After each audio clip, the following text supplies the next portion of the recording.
perfect. But it's far from the maximized output we predicted. Bingo! If an alchemist could draw out all that juice, I bet it'd blow the crap out of a light tank in just one hit. Is something diverting its primary power source? Or are the current synchronization levels insufficient? Huh.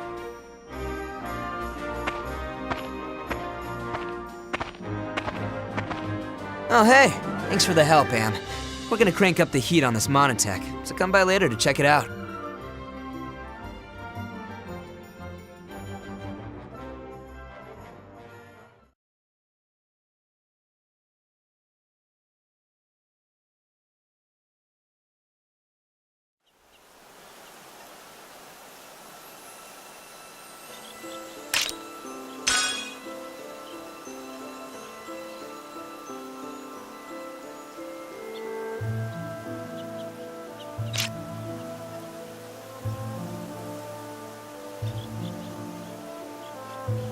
Then allow me to continue.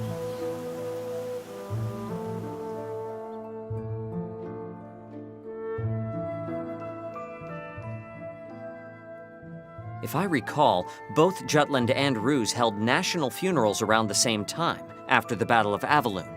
More accurately, they were memorial services, but Ophelia spoke of them as funerals to mourn those who fell in battle. Historically, the fact that both sides claimed it was their victory was given much attention.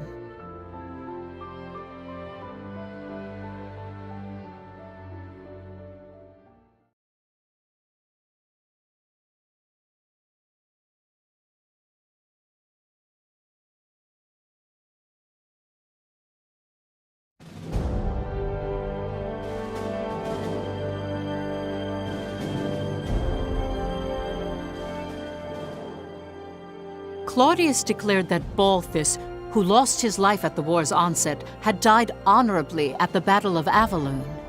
So he did manipulate the information. I thought it was odd when you said that Balthus died at the beginning of the war. Public records indicate that he was killed in action during the battle at Avaloon. The Emperor capitalized on his death and claimed that Balthus greatly contributed in establishing the current Ruse.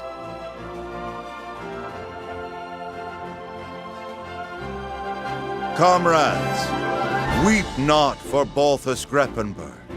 Be proud. When the Jutes invaded our colony like a pack of rabid dogs, it was the Grand General who minimized our losses. We may have lost Avaloon, but the damage dealt to those slavering curs was thanks to our dearly departed Balthus. In the face of invasion, we call this a victory.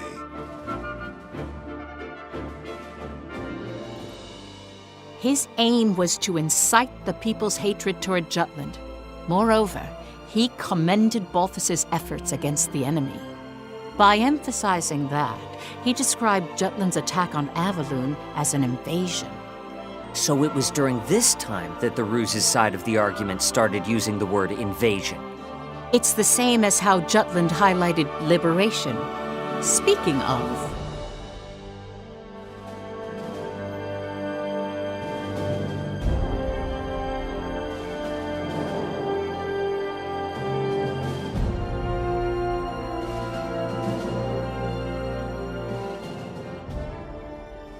the national funeral was held at Ophelia's suggestion. The fact they obtained victory in the past 3 operations. Her thoughts for the soldiers who gave their lives for the cause. She conveyed all in her requiem.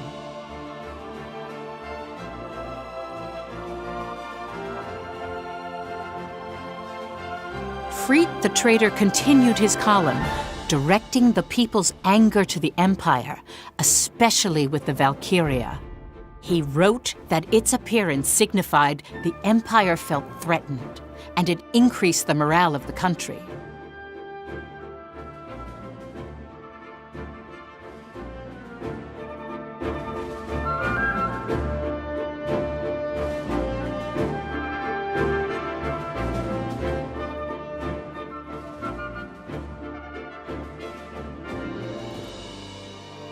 I now understand that the Battle of Avaloon held great meaning to both Jutland and the Empire.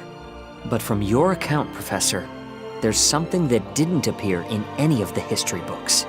The pendant that the Valkyria had. Why did it upset Amlet? And why were the traders so surprised to hear of it?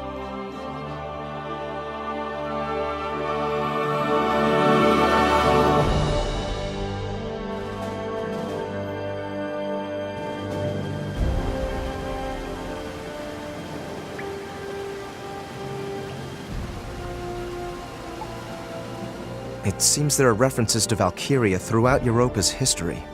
How do you mean? Records suggest that behind every king, lord, and noble house that's left their mark, there's been a Valkyria.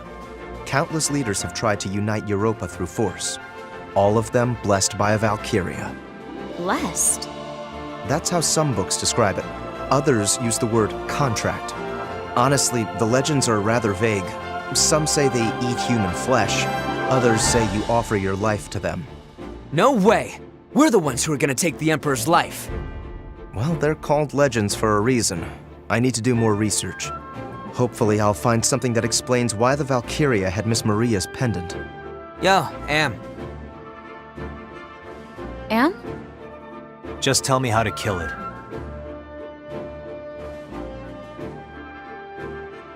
In the past, Amlet the traitor tried to assassinate Claudius for the sake of the pendant's owner.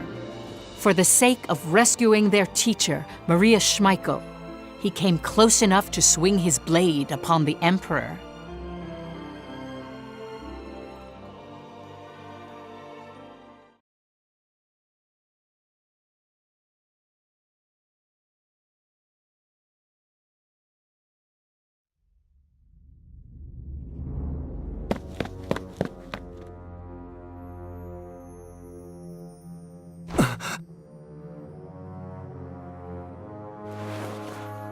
Claudius.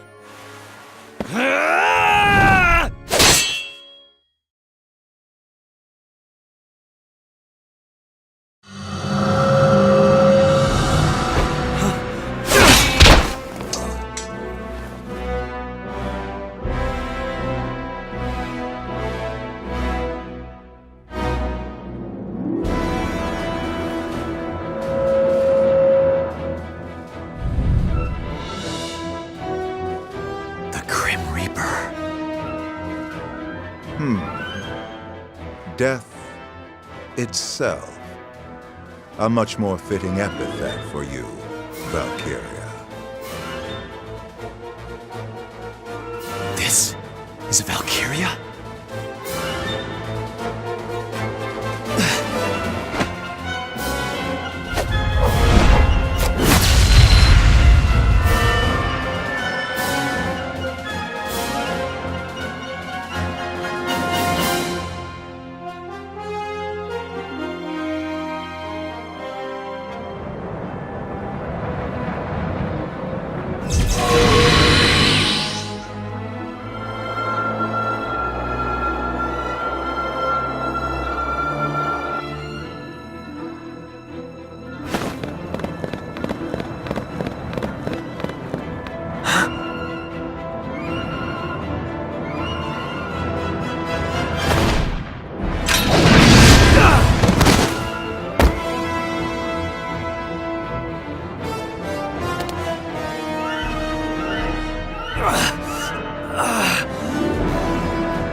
I'm alive?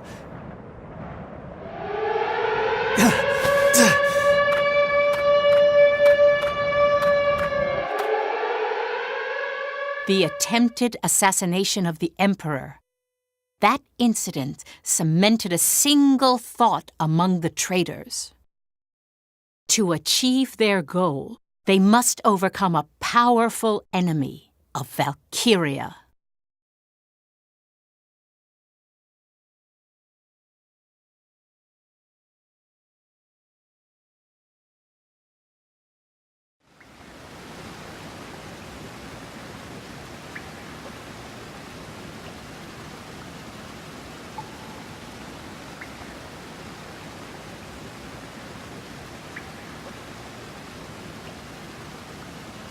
ever since they swore to save Maria and avenge their family at the orphanage. Each and every one of the traitors dedicated themselves in their respective fields. Amlet as a soldier, Solomon as a politician. Frete, at the time, still worked at a newspaper company. Basil created his foothold in the business world.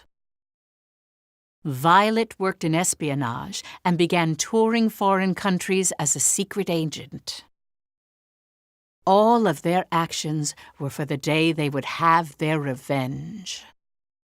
All the things they learned and experienced would someday help realize their dreams. That's what they believed.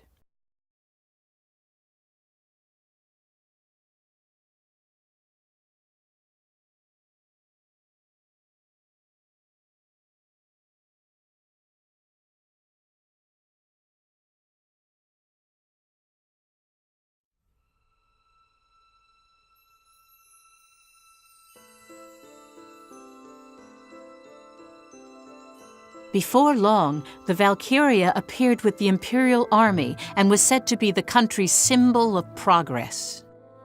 Afterward, Jutland was blocked economically by the 4 major powers of the world, initiated by the Ruzi Empire. The country gradually went bankrupt. Food was plentiful thanks to fertile lands, but Jutland depended on imports for fuel and resources. Once fuel became scarce, it began to affect agriculture. The government used rations to stabilize the life of the people, but even that had its limitations. The situation steadily grew worse each passing day. Rural areas were hit first in an outcry of hunger and poverty. Around the same time, arguments pressing for war with the Empire grew due to the influence of the traitors. The anti-Valkyria squad was formed as part of that. Amlet, who had a high compatibility with Ragnite, was selected as a member and was appointed its commander. Years after the failed assassination, the traitors would meet on occasion to discuss their plans for revenge. When they assumed the battle with the Valkyria, it was evident it would be difficult with only 5 people. That's the reason for the war? Just for revenge? The anti-Valkyria squad was created for that purpose? They were conflicted about it as well.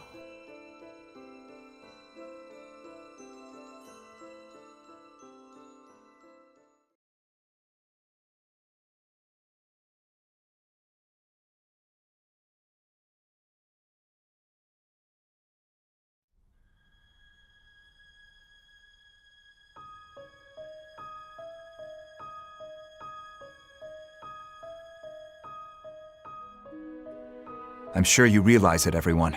No matter which of our fields we look from, this country is at its limits. Not a day goes by the paper doesn't interview someone about how harsh it is. We don't even report on the half of it. Money isn't circulating like it used to either. Intelligence is analyzing what brought this situation about, but it seems the 4 major powers are involved somehow. They haven't determined a main objective yet, or why it happened, though. More and more people are applying to join the army. It's one thing guaranteed to provide a regular meal. So we have the manpower to fight. I wouldn't call them battle-ready, though. We must capitalize on this situation. I've been saying it all this time. Bring the country into this, start a war. There are no other means to take our revenge. Putting aside how absurd that idea is, I don't think there's any way to morally justify starting a war. You've been turning it down with that, but don't you feel anything about this country's wretched state? This economic blockade is unjust. If Jutland itself doesn't raise its voice, nothing will change. I'm with Saul on this. You really want to do this? What other option do we have? Well, we can work together like before. Only reason that almost worked was because the Emperor actually left the capital. But he hasn't since. So what do you suggest? We just keep